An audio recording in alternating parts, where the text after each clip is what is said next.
Speaker, sir. Reply to start question 142, sir. A.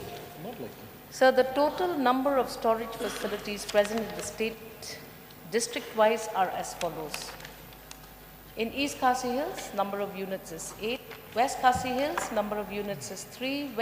Eastern West Khasi Hills, 1. Southwest Khasi Hills, 1.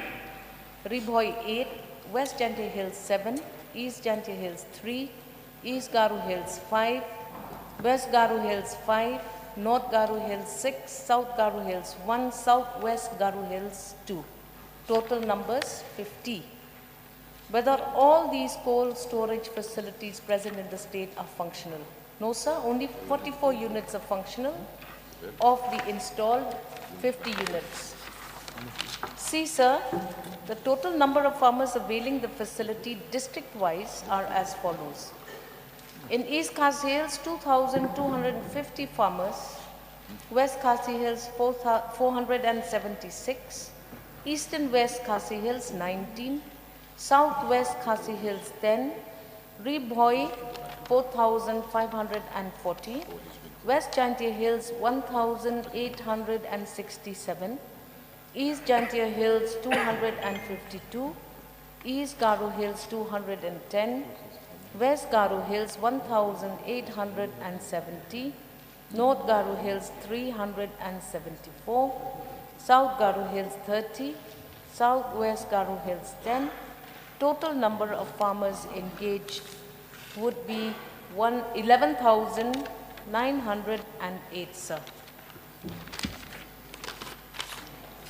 Mr. Deputy Speaker, sir, may I know from the Honourable Minister which are the coal storage units which are not functional? Because in the course of the reply of the Honourable Minister, she has said that only 44 units are functional out of the 50 units which have been installed. So there are 1,000 empty capacity big coal storages in the state that are definitely not functioning. One is Mauyong and the other one is Garubada.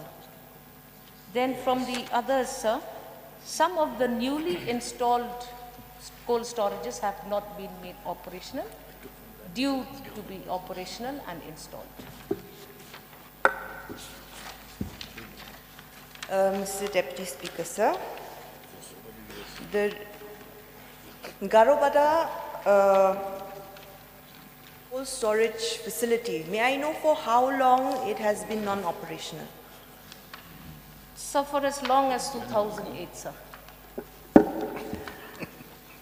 Mr. Deputy Speaker, sir, may I know from the Honourable Minister when the government is planning to take up the matter, whether it is planning to take any action to make it operational, or it has no plans whatsoever to take up the matter?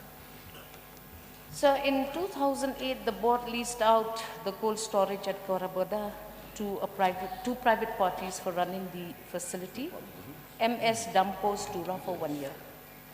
2010, sir, the same was leased out to coal storage Horizon Market Tura for a period of 3 years, but the party surrendered the coal storage after running it for just 4 months, complaining of low voltage of electricity. They informed that because of low voltage, potatoes and other produce got spoiled and they have faced heavy losses. In 2011, the board again leased out the coal storage to a certain person by the name of Napoleon C.H. Marak of William Nagar, East Garu Hills, Meghalaya for 3 years, but did not, this person, however, failed to occupy the cold storage due to unknown reasons. So the challenges for this, sir, it was proven to be difficult to operate the infrastructure due to high maintenance cost and high energy consumption. It was not profitable as the crop production in Meghalaya is scattered and unorganized, thus leading to underutilization of the facility. Further inspections by the board reveal that the cold storage facilities at Mauyong and Garubada market, which are more than 20 years old, are not feasible to be revised. The refrigeration system is outdated, with poor insulation, corrosion of piping system, and high-risk refrigerant leakage. For stacking the commodities, the cold storage has to utilize multiple wooden stacks, which are its at its current stage is not structurally integral and poses risks of contamination of food products. What is the proposed plan for the revamping of these cold storages?